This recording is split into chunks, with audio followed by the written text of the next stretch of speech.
Masan George, native ga tinola with papaya kan paryag, dilaw-dilaw pa yung sabaw na Masan George. Tinola for today's video, kaya naman naghiwa na ako ng bawang, sibuyas at ng luya. Wow! Nung araw nga ng linggo ay maghapon na walang power ng kuryente, kaya naman napag-isipan ng aking asawa na magkatay na lang ng native na manok. Wow!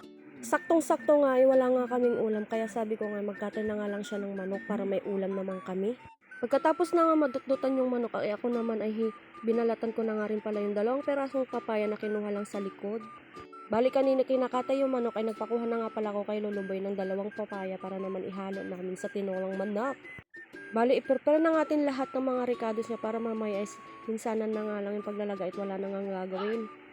At bali dalawang perasong papaya na nga pala, ilalagay ko na nga lahat kasi paborito rin namin yung papaya, maraming papaya, lalo na rin yung alaga kong aso. At syempre pagkatapos ng isang balatan ay ihiwain ko na nga rin at babalatan ko na nga rin pala itong isa.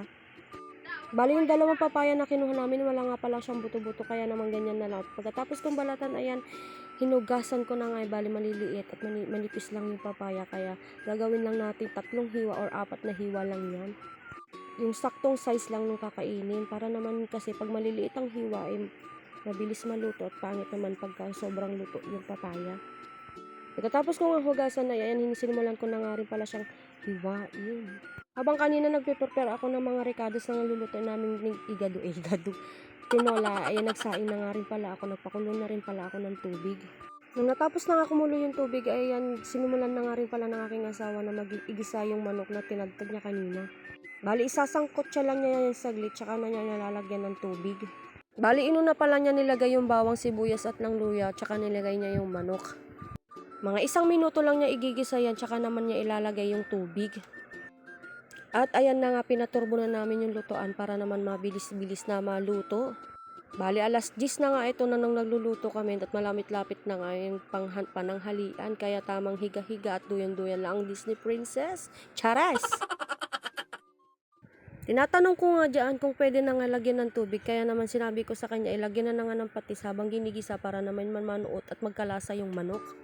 Pagkatapos nga niya nilagyan ng patis para naman magkalasa yung manok, ay sabi ko nga ilagay na nga niya yung tubig yung pinakuloan ko kanina, kasi nagpakulo pa ako ng konti kanina para naman mabilis-bilis makulo yung aming nilulutong tinola.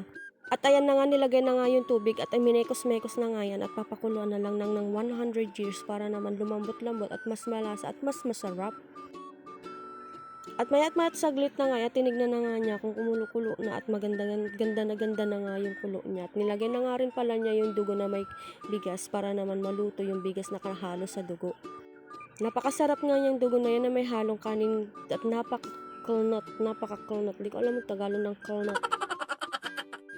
Oh, nakita mo George, nag-immerse na nag-imas di pan nakadilag isabaw na nag-imas agigop George, nag-imas na talaga titinola George.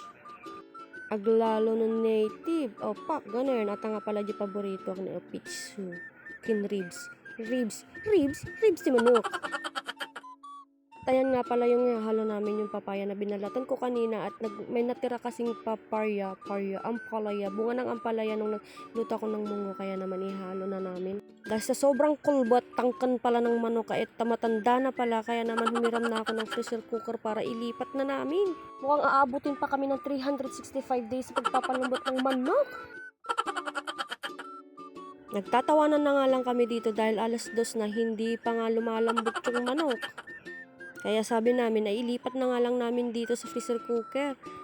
After 5 years, ayan na, lumambot-lambot na at nilipat ulit at binalik ulit namin sa palayok at nilagay na namin yung papaya tsaka ng ampalaya. After ng 1 minuto na pagluluto at pagpapalambot sa freezer cooker, ay na yan, sisimulan na namin kumain.